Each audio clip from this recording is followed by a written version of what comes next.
नमस्कार। आज हम पैर को जो प्रभावित करने वाले, जो इफेक्ट करने वाले, जो अपने फुट होते हैं उसको इफेक्ट करने वाली कुछ कंडीशन के बारे में बात करेंगे, जैसे कि कॉर्न है या फिर इनग्रोइंग नेल है। इनके बारे में हम बात करेंगे। तो सबसे पहले कॉर्न के बारे में बात करते हैं। तो कॉर्न क्या होता है? ये जो अपने फुट का जो बेस होता है, नीचे का जो सरफेस होता है, उसके जहां जहां प्रेशर ज्यादा पड़ता है या बोनी सरफेस है या जहां पे हड्डी अपने लेवल से या सरफेस से जहां पे टच होती है, उस एरिया पे क्या होता है कि हार्डनेस हो जाती है। उस सरफेस पे हार्डनेस हो जाती है और धीरे धीरे उसके ऊपर पेन होना स्टार्ट हो जाता है।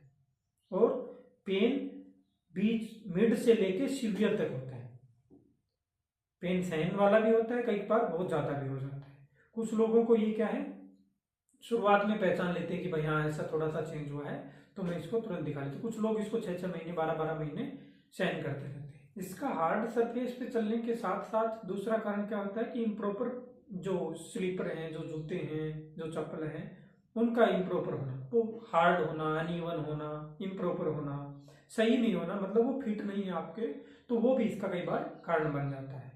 और दूसरी जो विशेष जो कंडीशन है पैर को इफेक्ट करती है, और वो खास करके पैर के जो अंगूठा है उसको इफेक्ट करती है। दोनों साइड के भी हो सकती है, एक साइड में भी हो सकती है।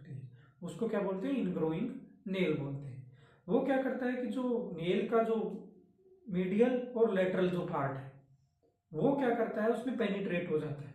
जो नेल बड की जो स्किन है उसके अंदर वो अंदर की तरफ पेनिट्रेट हो जाता है, अंदर घुस जाता है उसके अंदर। वो क्या करता है? सीवियर पेन करता है। कई कई बार क्या है, वहां पे सेपोरेशन भी हो जाती है, यानी मवाद भी बन जाती है, तो उससे ज्यादा और कंडीशन खराब हो जाती है। इसके ट्रीटमेंट की बात करें तो मेन 3 कैटेगरी में इसको डिवाइड कर सकते हैं ट्रीटमेंट को। पहला तो प्रिवेंशन, इसको कैसे रोक सकते हैं। अच्छे जो सॉफ्ट सोल वाले शूज हैं या फिर जो भी आपके लिए कंफर्टेबल है, आपके सोल के लिए कंफर्टेबल है, वैसे शूज पहनना। मतलब कैसे उसको और आगे बढ़ने से रोक सकते हैं, तो अग्निक्रम कर सकते हैं। स्पेसिफिक एरिया में जहां पे कॉर्न बना हुआ है उस पर आप अग्निक्रम करवा सकते हो। घर पे इसको अवॉइड करना चाहिए।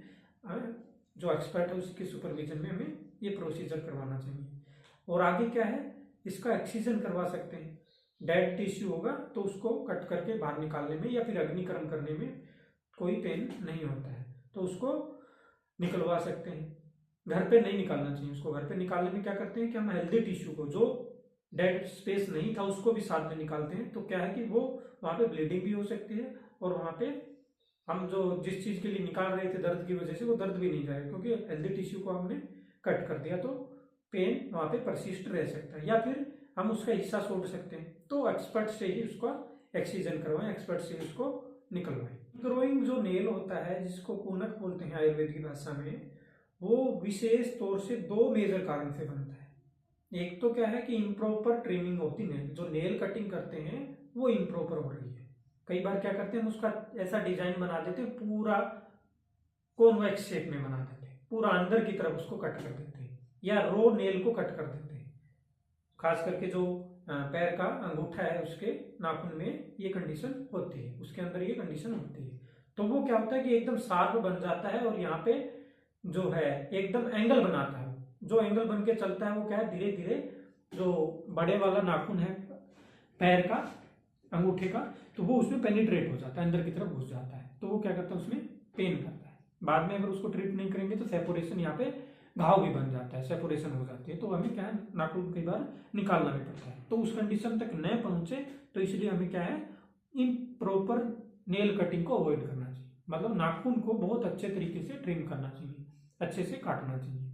और दूसरा क्या है, जो नैरो माउथ वाले जो शूज होते हैं, जो जूते, मतलब ये लगा लो कि जो अपना चारों डिजिट हैं और बिग टो है, उसको क्या है आगे से कंस्ट्रिक्ट कर देते हैं। सारा दिन वो ऐसे उसके ऊपर प्रेशर रहता है, तो उससे क्या है कि वो नेल उसके अंदर इंपैक्ट हो जाता है, अंदर की तरफ पेनिट्रेट होने लग जाता है।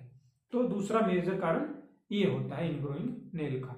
तो इन दोनों चीजों से हमें बच के रहना चाहिए। तो शूज का जो आगे का हिस्सा है वो इनफ वाइड होना चाहिए। इसलिए हम देखते हैं कि माताएं जो होती हैं वो सूट खरीदने में बहुत टाइम लगाती है। मैं बोलता हूँ कि शूज खरीदने में भी उतना टाइम लगता है, जेंट्स को भी उतना ही टाइम लगता है।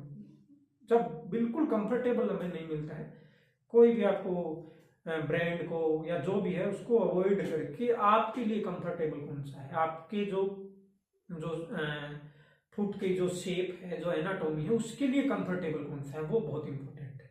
उसके हिसाब से हमें वो परचेज करना चाहिए। बहुत ज़्यादा आगे से नैरो है, वो उसको कंस्ट्रिक्ट कर देगा, तो ऐसा शूज हमें नहीं लेना चाहिए। इनग्रोइंग नेल है, इसके लक्षण क्या होंगे? सबसे पहले तो आपको टेंडरनेस मिलेगी, मतलब जब आप उसको अंगूठे को दबाओगे तब दर्द होगा, है ना, जैसे टच किया है या फिर साइड वाली फिंगर से वो टच हुआ है, दोनों साइड हो जाता है। जो बाकी 4 फिंगर है उस मीडियल साइड भी हो सकता है, लेटरल साइड भी होता है, दोनों साइड इन्फेक्शन हो सकता है और दोनों अंगूठों में हो सकता है। तो क्या है, वहां पे टेंडरनेस, जब आप अंगूठे को टच करोगे या फिर डिजिट टच हो रही है आपस में, तो क्या है, वहां पे दर्द होगा, यानी टेंडरनेस होगी। उसके बाद क्या है, पेन होने लग जाएगा। आपने टच नहीं किया फिर भी आपको महसूस हो रहा है, पेन होने लग जाएगा। और क्या हो सकता है उस पर, अगर आपने अब भी ध्यान नहीं दिया तो क्या है, वहां पे इन्फेक्शन स्टार्ट हो जाएगा और सेपोरेशन हो सकता है, वहां पे पस फॉर्मेशन हो सकती है। जैसे जैसे इसको भी आपने कंडीशन को अवॉइड कर दिया तो फिर क्या है, हमें नेल का एक्सीजन करने यानी उसको रिमूव करने की जरूरत पड़ सकती है। तो इसको अर्ली कंडीशन में तुरंत पहचान, बहुत सिंपल सी चीज है।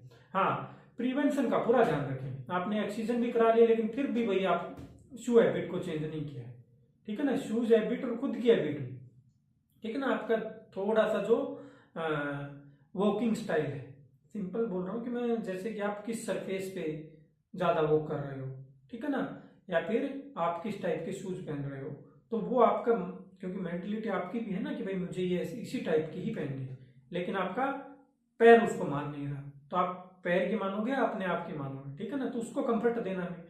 देखो वैसे देखे सिंपल देखा जाए तो हम कमांड देते हैं, कौन स्टार्ट करता है, पहले कमांड देती है आपकी दुनिया को आगे बढ़ाता कौन है, आपका पैर पहला कदम लेता है, वो आगे सारा दिन मेहनत करता है, वो जब आप चलोगे, आप कमांड दी उसको नर्वस सिस्टम ने और वो आगे चला। इसके वो बहुत सारी कंडीशन है पैर के ऊपर होने वाली।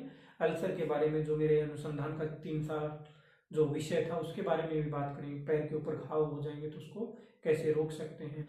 और इसमें मैं थोड़ा सा ऐड कर देता हूँ कि जिसको शुगर है, डायबिटिक जो पेशेंट हैं, वो नेल को ट्रिमिंग करते समय और भी विषय ध्यान रखें कि कच्चा नेल तो नहीं कट गया है, साइड का एरिया तो नहीं कट गया है, क्योंकि उनको अक्सर थोड़े से मुश्किल से हील होते हैं, डिलेड हीलिंग होती है डायबिटिक पेशेंट के अंदर। देखते थे हम, पेशेंट बोलते थे कि मैंने इसको कोर्न को घर पे निकाल दिया, उखाड़ दिया, वो तो क्या होता है कि जो जिस चीज से, कुछ तो नाइफ से करते हैं, चाकू से करते हैं, तो वो क्या हो सकता है, उसके ऊपर कोरोजन हो सकता है, it may be cause for the tetanus.